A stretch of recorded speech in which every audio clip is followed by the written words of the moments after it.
in the financial services sector, regulators, of course, play a very big role in trying to make sure that there is soundness and that investor deposits are protected, and that sound and prudent financial management and lending practices are held by banks. And I look at this issue from three perspectives. One, from the regulatory perspective, and second, from those who provide that assurance, the auditors, as far as the information provided by the banks is concerned. And thirdly, and very important, is the management and those charged with governance of these banks. And to start with, the regulator, and in this case, in the case of banks, we know the regulator is the Central Bank of Kenya. It is ideally supposed to play its role, and its role is to make sure that the public deposits held by these banks are protected and that sound financial management practices are upheld. And where problems arise, the first blame, of course, will be on the regulators. For instance, the current issues we are seeing in our banking sector, and I'm referring to the latest case of Chase Bank and the likes of Imperial Bank, the likes of Dubai Bank. These are things which did not start yesterday. These are things which must have started long ago. And the question now is, how come these things are being seen now? And what one might suspect is that they might have been concealed. I'm looking at it from a fraud perspective, because all this time, these things have been happening, and we are only seeing them come to the limelight like today. So still on the regulator, I would say the question actually is, what have they been doing all this time? How strong are their supervision mechanisms? And for those field officers who had been going out to the field, carrying out these supervisory audits, because I expect there to have been some supervisory audits, what is it that they had been doing such a way that they couldn't have established some of these things, or even indicators of what has been, what is affecting our banking sector today? The other thing is, I would also look at the auditors themselves, the auditors of these commercial banks, because we have two sets here, the internal auditors and the external auditors.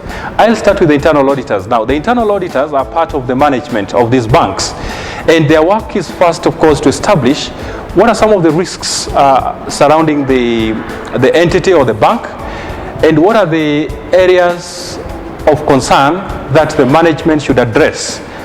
And one key question here is, have they been doing their work? Or has the management overtaken their work? Has it overridden?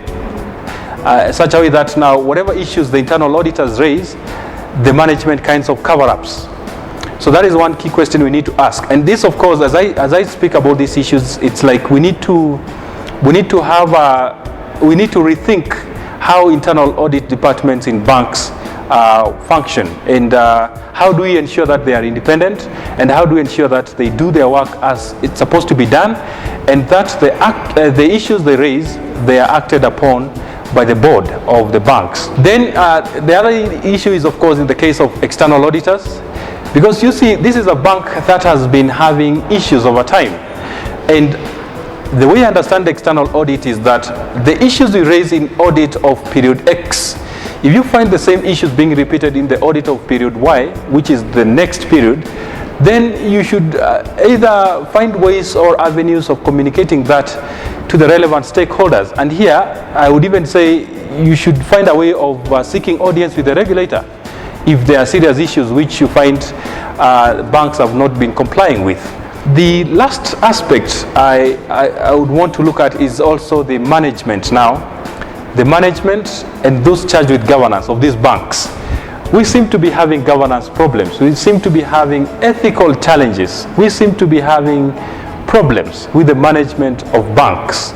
We have a serious stone at the top, let me call it. Because if all these issues are arising and the management has been there, the board has been there, supposed to exercise its oversight, the managers have been there, and they know exactly what is happening. They know the business inside out. They know who is being given loans that are not being serviced regularly, or how they should, that are not being serviced the way they should be serviced. They know who are these other entities being advanced loans, and yet they are not being, they are not being reported in the books? They know all these things, yet they've been silent on the job. So the issue here is, what is the management doing? So what I'm seeing is that there will, over time, and it has started actually, lost confidence in our banking sector. And this will be very, very unfortunate, because you can imagine now the role the banking sector or the financial services sector plays in the country.